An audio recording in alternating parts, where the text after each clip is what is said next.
Hello, everyone. I'd like to welcome you to this week's episode of The Informed Citizen. For this video and the next series of videos that I'm going to produce, we're going to be discussing a topic that's very important to all of us as American citizens and as people, and that's going to be the subject of government. Government is a thing that affects our lives on both small and large levels. So in an effort to provide clarity to government, I think we need to have a conversation about it. Oftentimes, we are bombarded in the news with many topics that deals with the subject matter of the federal government. These topics often include the subjects pertaining to the president, the Congress, or the Supreme Court. Now, the roles and powers of these particular entities are often exaggerated, particularly those of the president and of lawmakers. Oftentimes, you may have noticed in your dialogue with people when we talk about things pertaining to the president or laws or Supreme Court cases, there's not always an understanding about exactly how things work.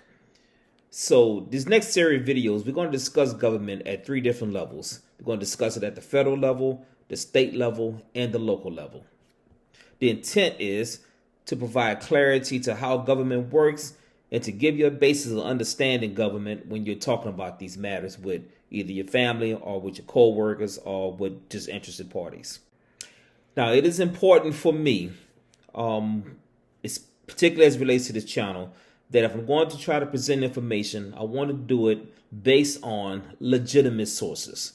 So for this set of videos and for the next set of videos that are coming out in the following weeks, the information comes from these 7 primary sources: whitehouse.gov, britannica.com, senate.gov, house.gov, supremecourt.gov, justice.gov, and archives.gov, and they're referring to the National Archives of the United States. A lot of the institutions that I'm talking about, the information comes from the institutions themselves. So it is as close to first-party information as I could possibly muster. Specifically, when we're talking about the federal government, the first thing we have to understand is that the United States Constitution is the basis of our government. Our Constitution was written on September 17, 1787. Now, a lot of people may think that the Constitution was written in 1776 because they know that that's the so-called birth of the nation.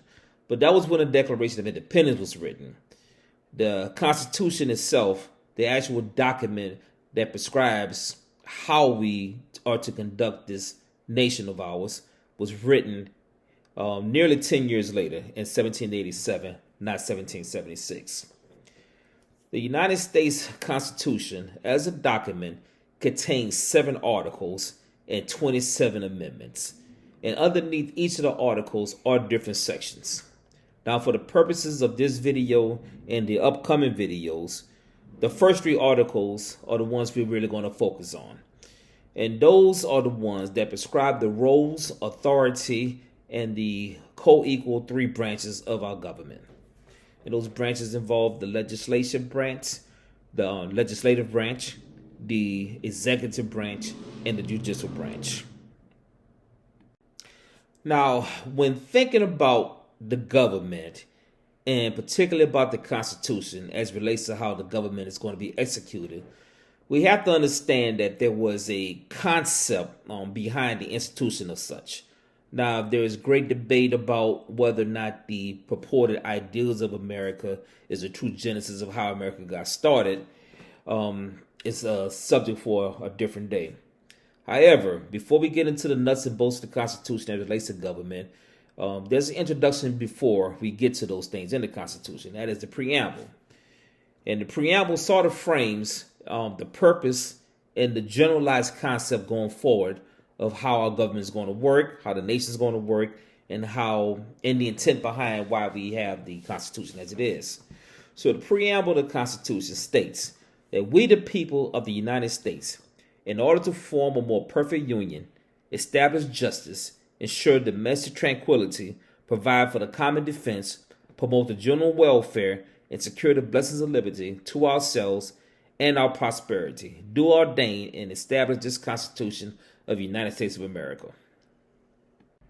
As I said before, The articles, the Constitution contains 7 articles and 27 amendments.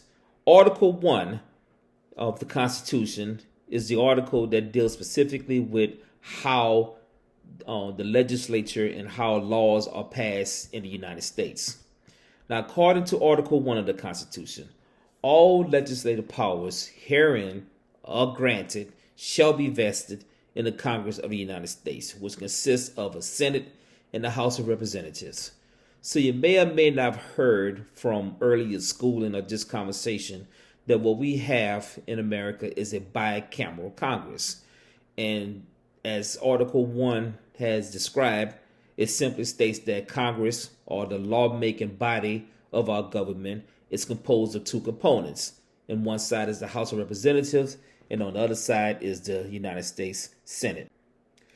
Now, the House of Representatives, as stipulated by Article 1 of the Constitution, states that the House of Representatives shall be composed of members chosen every second year by the people of the several states, and the electors in each state shall have the qualification requisite for electors of the most numerous branch of the state legislature. No person shall be a representative who shall not have attained the age of 25 years and been 7 years a citizen in the United States, and who shall not, when elected, be an inhabitant of that state in which he shall be chosen. The number of representatives is chosen from the populations of the various states. So obviously, more populous states have great representation in the House. So the House of Representatives, being one of the chambers of our bicameral Congress, its rules or its obligation is simply to pass the laws. Now, the Constitution does specify certain responsibilities to each chamber. Of note, as far as the House of Representatives goes, is that all bills for raising revenue shall originate in the House of Representatives. So when you're looking at the news or listening to the news and you hear about a bill or a law being proposed that deals with raising money for whatever reason, that has to start in the House of Representatives, not in the United States Senate. Moving on to the Senate. Article 1 of the Constitution stipulates that the Senate of the United States shall be composed of 2 senators from each state, chosen by the legislature thereof for 6 years, and each senator shall have 1 vote. No person shall be a senator who shall not have attained the age of 30 years and been 9 years a citizen of the United States, and who shall not, when elected, be an inhabitant of that state for which he shall be chosen. The Vice President of the United States shall also be the President of the Senate, but shall have no vote unless they are equally divided. So as it is in the House of Representatives, the function of the Senate is to make laws. Now, of particular note, a specific power that the Senate had that the House of Representatives don't have is the sole power to try all impeachments. Now, if you remember news coverage of the previous 2 impeachments of former President Donald Trump and the single impeachment of former President Bill Clinton, the House of Representatives in both of those cases, and in all cases, were the ones who originated the charges. That's what the impeachment was. Now, to determine whether or not the person is going to be removed from office or found guilty or innocent, if you want to phrase it that way, it's only done by the Senate. They're the ones who hold a trial. The trial is headed by the Chief Justice of the United States. So jointly, between the House of Representatives and the United States Senate is how we get laws passed in the United States. A bill or proposition for a law to be initiated must pass both chambers of Congress. As stipulated in Article 1 of the Constitution, every bill which shall have passed the House of Representatives and the Senate shall, before it becomes a law, be presented to the President of the United States. If he approve, he shall sign it. But if not, he shall return it with his objections to the House in which it have originated, who shall enter the objections at large on their journal and proceed to reconsider it. If after such reconsideration 2/3 of that House shall agree to pass a bill, it shall be sent together with the objections to the other house, by which it shall likewise be reconsidered. And if approved by 2/3 of that house, it shall become a law. But in all cases, the votes of both houses shall be determined by yeas and nays, and the names of the person voting for and against the bill shall be entered on the journal of each house respectively. If any bill shall not be returned by the president within 10 days, with the exception of Sundays, after it shall have been presented to him, the same shall be law. In a like manner, if he has signed it, unless Congress by the adjournment prevent its return, in which case it shall not be law. So there's a lot of words to say that a bill has to get out of the House of Representatives and it has to get out of the Senate. It has to go to the president's desk and the president has to sign it for it to become a law. The president could decide not to sign it and send it back to whichever chamber originated the law. If that particular chamber reconsiders it along with its objections and 2/3 of the members of that chamber agree that it should be a law, they will send it to the other chamber. If they also likewise considered it and 2/3 agree, then that bill can be a law even without the president's signature. Now, it goes beyond the scope of this video to get into every detail and nuance of the powers that Congress has. However, Article 1 does list certain specified powers of the Congress, and they're quite substantial. So we're just going to take a little moment to sort of read through what this article talks about as it relates to the powers that are specified to Congress. The Congress shall have power to lay and collect taxes, duties, imposts, and excises, to pay the debts and provide for the common defense and general welfare of the United States. But all duties, imposts, and excises shall be uniform throughout the United States. To borrow money on the credit of the United States. To regulate commerce with foreign nations and among the several states and with the Indian tribes. To establish a uniform rule of naturalization and uniform laws on the subject of bankruptcies throughout the United States. To coin money, regulate the value thereof in a foreign coin, and fix the standard of weights and measures. To provide for the punishment of counterfeiting the securities and current coin of the United States.